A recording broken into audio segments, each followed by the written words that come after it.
Back on Hittin Hard with Jon Chuckery here on Locked On Sports Atlanta. Head over to youtube.com. Put Locked On Sports Atlanta into your browser. Find us, subscribe to our page, leave us a comment about what we're talking about.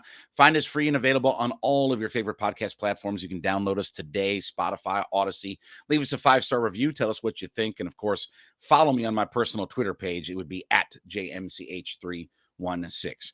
So what do we expect out of the Falcons passing game this year? Obviously, as this team and this franchise transitions from their all-time franchise quarterback, without question, the best quarterback the Falcons have ever had, and it's probably not really that much of a debate. I don't want to hear from Mike Vick people. With all due respect, he never played quarterback at the level that Matt Ryan has played quarterback at. But as the Falcons transition, where do we expect the Atlanta Falcons passing game to be this coming season? I ask this question because it's not just the quarterback play. But this is a franchise who has invested 2 top 10 draft picks in back-to-back years at pass catcher. Now, in my book, if you're investing 2 back-to-back top 10 picks in pass catcher, and we talked about this, the last time any team in the league invested 2, and they actually went 3 years in a row with pass catcher, was the Detroit Lions back in the early mid-2000s, okay? Now, 3 years after they invested 3 consecutive top 10 draft picks in pass catchers, they were 0-16. I don't expect the Falcons to be that, but when you invest in pass catcher, with all due respect, you better be one of the better passing teams.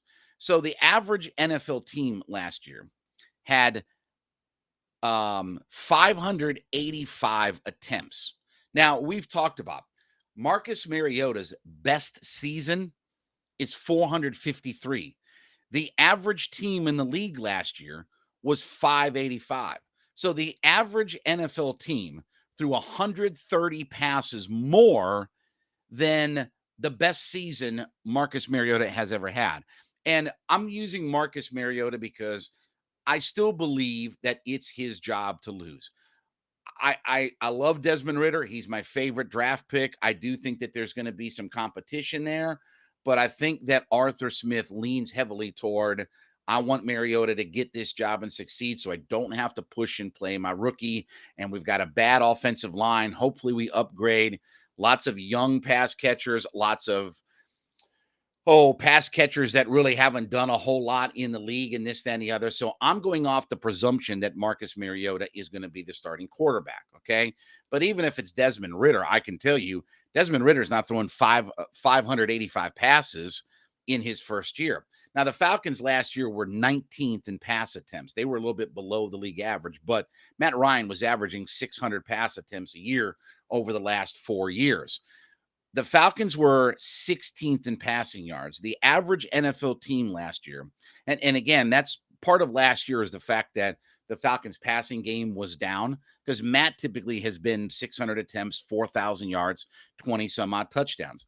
The average team last year, besides having 585 passing attempts, had 3,881 yards passing, with a 64.8% completion percentage and 379 completion attempts. The average team, by the way, too, had 14 touchdowns to 26 touchdowns to 14 interceptions. So not quite 2-1. Now, as far as, do I think Mariota is going to go out there and be able to throw it for 3,900 yards? No. And this is where, when again, we set expectations about what Drake London, what Kyle Pitts can be, I think you have to temper some of your numbers. I think everybody's expecting, 1,000 yards here and 6 times. Where's that coming from? I don't see the Falcons getting to the average of, do we think the Falcons are going to be the average team in the league and throw it 585 times? I don't think so. Can the Falcons be the average team in the league and have a 64.8% completion percentage? Yeah. Are the Falcons going to be the average team that has 3,881 passing yards in the league? I don't think so. Are the Falcons going to be the average team in the league that throws 26 touchdown passes? We weren't doing that consistently with Matt Ryan at times. What makes you think that Marcus Mariota is all of a sudden going to find the fountain of youth and just huck it all around, and all of a sudden he's going to be, he's going to find his Tom Brady within him? So, look, I've talked about the idea that this team wants to get more into a balanced offensive mode, that you want to see the discrepancy between pass and run. I always said that when Matt Ryan, as long as Matt Ryan was here, Matt and Julio and Ridley, and when it was Roddy White and they were always going to be a pass heavy offense first. That's what you have Matt Ryan for. That's why Matt Ryan is thrown for 57,000 yards in the league, right? Because they're a pass heavy offense. They might not have been that in Matt's first 2-3 years when Michael Turner was balancing out the offense and Matt wasn't asked to do more. But once you brought in Julio and Tony Gonzalez and you had Roddy and then you drafted Ridley and you brought in Sanu, they were always a pass first heavy offense. The problem and by the way, too, being a pass heavy offense, you also have to have a good offensive line in front of you. Well, we talked about the fact that the Falcons have 3 of the 9 worst pass blocking offensive linemen in the NFL. So I don't see how the Falcons get close to any of these numbers. Well, what does that mean for Drake London and Kyle Pitts? We talked about Pitts last year had 110 targets. That's on almost 600 pass attempts that he had 110 targets on. Cut that number by a third, and where are all those targets going to come from?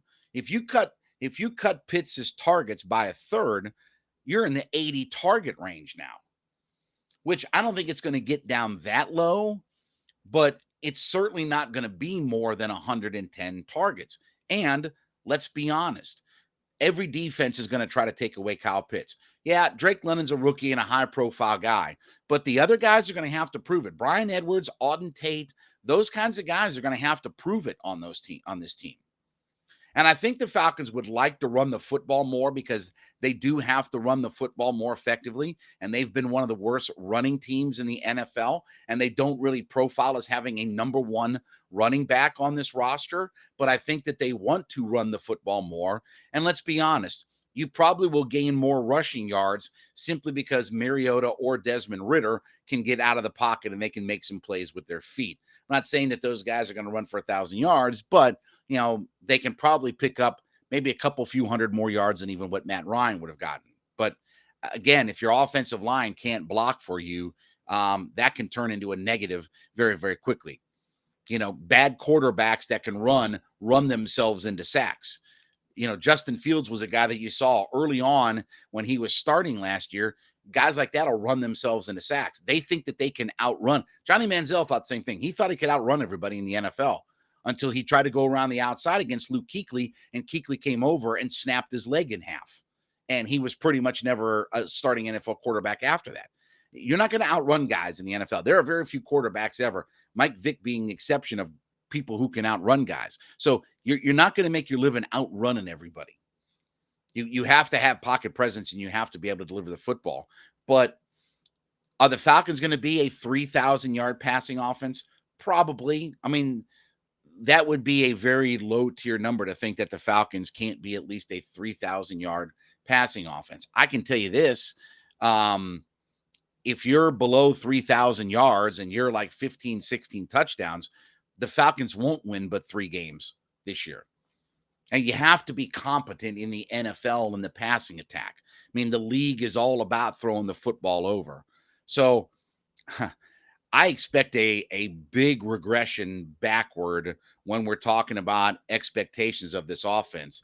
And I think that's why a lot of people, when I see Drake London with 1,000 yards projected, where's that going to come from? Is he going to average 25 yards a reception? Because the number of targets that those guys are going to get isn't going to be nearly what some of these pass catchers have seen for the Falcons over the last few years. All right, when we come back, where does Stetson Bennett rank among SEC quarterbacks headed into the season? We'll talk about that next. It's Hittin' Hard with Jon Chuckery on Locked On Sports Atlanta.